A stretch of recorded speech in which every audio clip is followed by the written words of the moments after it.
Welcome to day 12, and today you're going to be learning about the four-move checkmate and how to avoid it.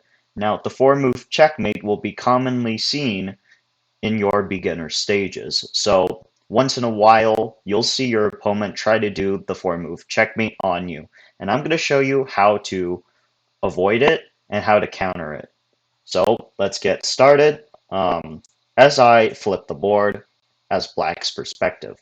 So, e4, e5. Now, I'm just going to show you what the four-move checkmate looks like. So bishop c4, let's say black doesn't know what he's doing. Let's say he does bishop c5. And let's say white does bishop h5. Black's not really aware. And yeah, that's a checkmate. White checkmated black in just four moves. And we actually have a mating pattern for this. We call this the scholar's mate. And I'm going to show you how to beat that. It's also worth noting that the queen doesn't have to go on h5. It can also go to f3. Let's say you're not aware of it, you can still get scholared mated like that. Just like that in four moves. So let's get started.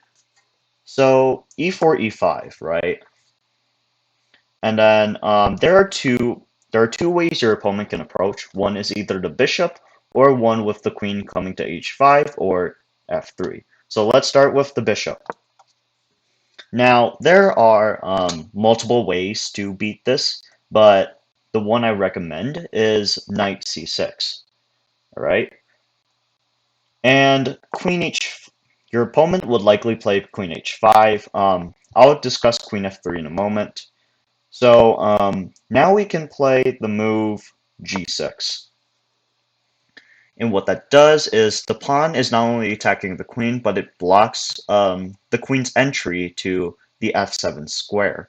Well, not square, but pawn. So white will most likely either bring the queen back or bring the queen to f3, trying to do the scholar's mate, trying to put pressure on the f7 pawn. And what you can do is very simple, knight f6. And what that does is not only have you developed a knight, but you've also blocked the queen's access to the f7 pawn. And as you can see, next moves are simple, fianchetto and then castle. So let's say white does something like this, you immediately fianchetto. Um, let's say your opponent does like d3, you castle, and yeah, you're basically winning. You are winning, and the reason why is you've developed pieces, right? You've got your bishop, the two knights. You've already castled, right? White hasn't, and this queen can be extremely vulnerable. So in some cases, you can go knight d4 or even d6 and even bishop g4 if necessary to like gain a tempo. And it actually, believe it or not, black is winning. And that's how you counter the first way um, on like the four move checkmate. So what happens if white doesn't do bishop c4? What happens if white moves his queen first? So we're gonna talk about queen h5. All right.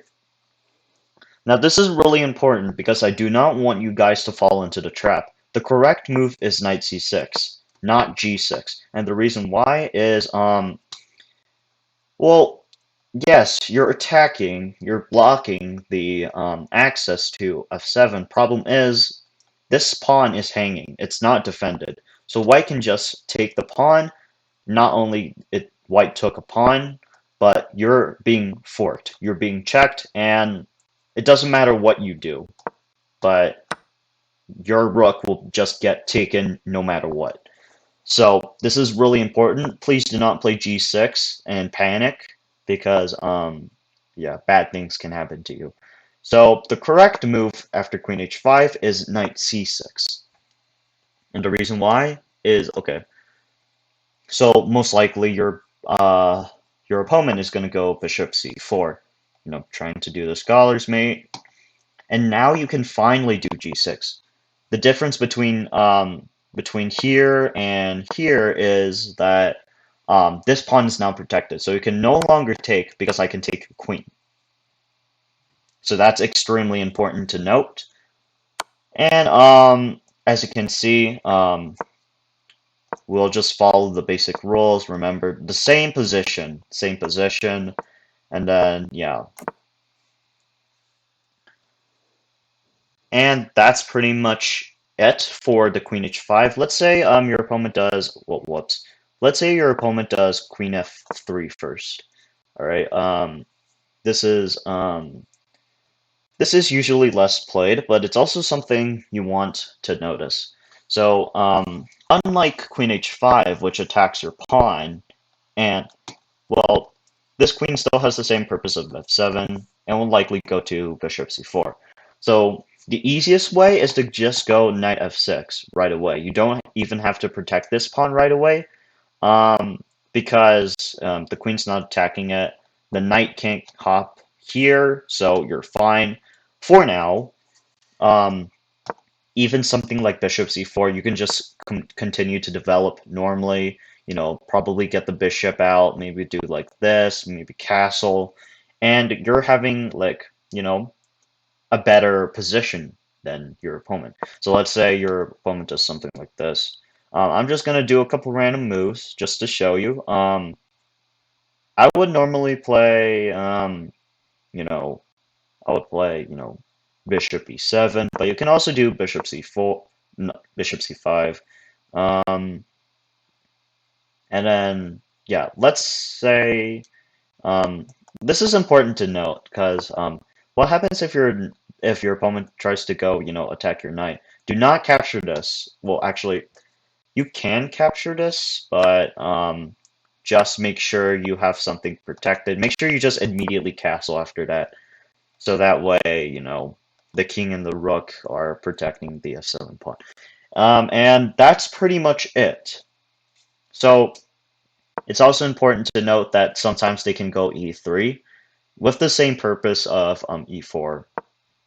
e4 and e3 is just like one slide back, except, you know, both your bishops and queens can come out.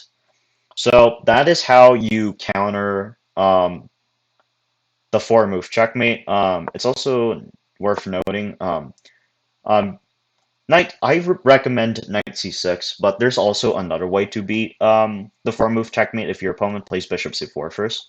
You can also go knight f6. And this one's really interesting. It's an interesting choice. This is the bishop's opening, and if you play knight f6, this is known as the Berlin defense. What you're doing is, well, you can't go. Well, let's see. You can't go queen f3 because that. Well, you can play it, but it's just useless because this knight's blocking. Queen h5 would just lead your queen hanging. I just take it. And not only that, but this pawn is hanging. Alright, so let's say white isn't like, you know, so white has to defend it either like by the knight or by the pawn. And after that, let's just do a couple random moves. Yeah, and then you can just immediately castle. Well, actually, no. Actually, here, you could play like this, or even like d6 and stuff. But no matter what, your king is safe, and you've got, well, fairly an equal position. So yeah, that is how you counter the four-move checkmate, aka the scholar's mate. Now I'm gonna show you a bot where the bot is gonna try to checkmate me with the scholar's mate. So I play as black. Okay, so he obviously starts with e4. Normally I play c5. That is known as the Sicilian Defense. But for this purposes of this video, I'm going to play e5. Okay, so he immediately attacks with the queen. So I'm just going to do knight c6, develop the bishop. No, not the knight. I'm going to develop the knight. He develops the bishop. So obviously going for this threat. So I'm going to play g6. Okay, so white is still trying to create this threat. I'll block it with knight f6, bishop g7, right? Okay, so during this, you can take. Okay, so here, white attacks the knight. What you can do, you can still take it, but like the bishop's blocked. After So okay, so in this position, white took with the pawn. If let's say it took with the bishop, if it took it with the bishop, I would just castle. So e takes d5, and we completely have the normal game. But since my knight is attacked, I'll play this move knight d4. Now the queen sidesteps, so I will go play this move castles, just bringing my king out to safety. Now, of course, it's going to go right here. Okay, what I would... Okay, now this one's... now White Spring brought all of his pieces together. I should do that very, very soon. So, let's see what I can do. So let's play d6, right? Just protecting this pawn. White's finally castled, but this queen could be easy to attack in the future.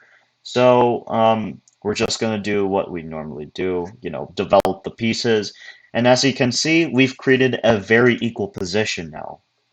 And that is how you can counter the four-move checkmate. Now, you can click over here to go to the next video, or you can click over here to view the entire playlist. Signing off for now, and thank you for watching this video.